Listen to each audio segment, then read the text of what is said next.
ओम शांति। आज एक मूर्तिकार की कहानी सुनाते हैं कि एक मूर्तिकार मूर्तियां बना करके अपने परिवार का भरण पोषण करता था।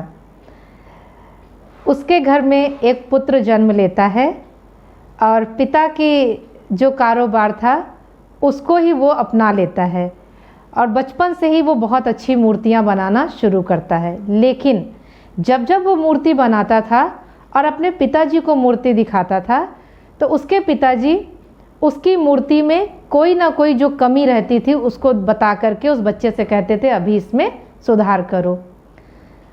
तो बच्चा भी धीरे धीरे उसकी मूर्ति बनाने में और भी निखार आता गया। लेकिन जब भी वो अपने पिताजी को मूर्ति दिखाता तो उसके पिताजी उसमें कुछ ना कुछ कमी निकाल देते थे। समय बढ़ता गया। एक समय ऐसा आया जब उस बच्चे ने बहुत सुंदर मूर्ति बनाई और एक ग्राहक आया उनके यहाँ मूर्ति खरीदने के लिए। तो पिता की मूर्ति से ज़्यादा उसे पुत्र की मूर्ति पसंद आई और उस मूर्ति को उसने बहुत ही मूल्य दे करके खरीद लिया। उस बच्चे के मन में थोड़ा सा ये आया कि मेरी मूर्ति इतनी अच्छी बनी है जो आज पिताजी की मूर्ति से भी ज़्यादा दाम मेरी मूर्ति को मिले हैं। उसके अंदर ये अभिमान आ गया और फिर जब उसने मूर्ति बनाई तो उसने अपने पिताजी को दिखाया और उसके पिताजी ने फिर उसमें कमी निकाल दी। तो थोड़ा वो उदास हो गया और उसने कहा पिताजी मेरी मूर्ति तो आपकी मूर्तियों से भी ज़्यादा दाम कमा रही है, फिर भी आपको इसमें कमी दिखाई दे रही। बोले हाँ बेटा अभी इसमें कमी है, यदि आप सुधार करेंगे तो आप और ज़्यादा मूल्य कमाएंगे। बोला ठीक है। फिर वो मेहनत करने लगा और फिर भी वो देखता था कि जो बच्चे की बनाई हुई मूर्ति थी वो ज़्यादा दामों में बिकती थी। तो धीरे धीरे उसके अभिमान का रंग इतना गहरा होता गया कि जब वो मूर्ति बनाया और उसके पिताजी ने उसकी मूर्ति में कमी निकाल दी तो उस बच्चे ने अभिमानवश कहा कि पिताजी मैं आपकी मूर्तियों से भी ज़्यादा दाम कमा रहा हूँ, तो आप कैसे मूर्तिकार हैं जो आपकी मूर्तियाँ बिक नहीं रही हैं, इसलिए आप मुझे कोई सुझाव नहीं दीजिए, अब तो मेरी मूर्तियाँ खुद ही इतनी अच्छी मुझसे बनने लगी हैं। पिताजी शांत हो गए, कुछ नहीं बोले। धीरे धीरे वो बच्चा मूर्तियाँ बना करके बेचता रहा और कुछ समय बाद उसकी मूर्तियाँ बिकना कम हो गई।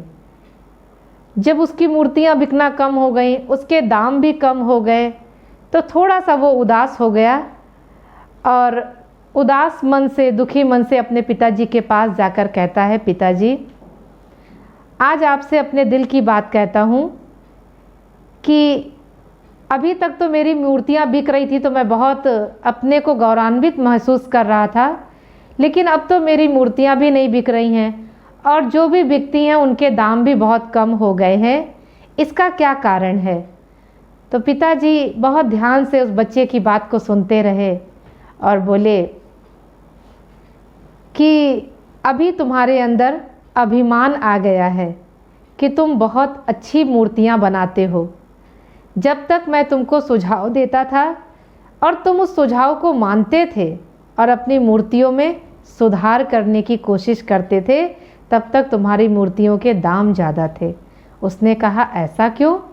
बोले पिता ने कहा क्योंकि उस समय मूर्ति बनाते समय तुम्हारे अंदर ये विचार चलता था कि मुझे बहुत अच्छी मूर्ति बनानी है कि इस बार पिताजी कोई कमी ना निकाल पाए, लेकिन तुमने अभिमानवश ये समझ लिया कि तुम्हारी मूर्तियों में कोई भी कमी नहीं है और मैंने भी तुम्हें टोकना बंद कर दिया। तो इस कहानी से हमको ये शिक्षा मिलती है कि कोई भी कार्य हम करते हैं, कुछ समय बाद यदि उस कार्य का हमें अभिमान आ जाता है और उस अभिमान के वशीभूत होकर के जैसे हम अपने सामने एक पर्दा डाल लेते हैं और उस पर्दे के आगे सीखने के सारे रास्ते बंद हो जाते हैं।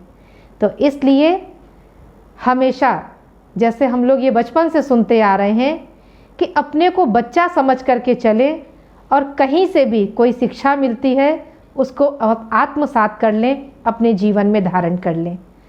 और ठीक उसी तरह से जैसे मूर्तिकार के बच्चे ने अपने पिता की बात मानी और पुनः अपने पिता की शिक्षाओं को जीवन में धारण करते हुए फिर से उसने मूर्ति बनाई और अपने पिताजी से पूछा, तो पिताजी ने कहा कि हाँ बेटा, आज तुम्हारी मूर्ति बहुत अच्छी बनी है और इसके मूल्य भी तुम्हें अच्छे मिलेंगे। तब उस बेटे के मन में भी आया कि आज पिताजी ने ये क्यों कहा कि तुम्हारी मूर्ति बहुत अच्छी बनी है।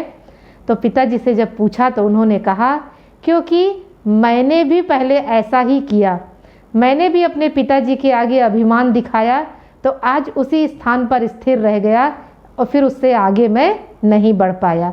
तो इसलिए हम अभिमान को छोड़ करके, अपमान को छोड़ करके सीखने की इच्छा रखें और हमेशा कुछ नया सीख करके दिखाएं। अच्छा, ओम शांति।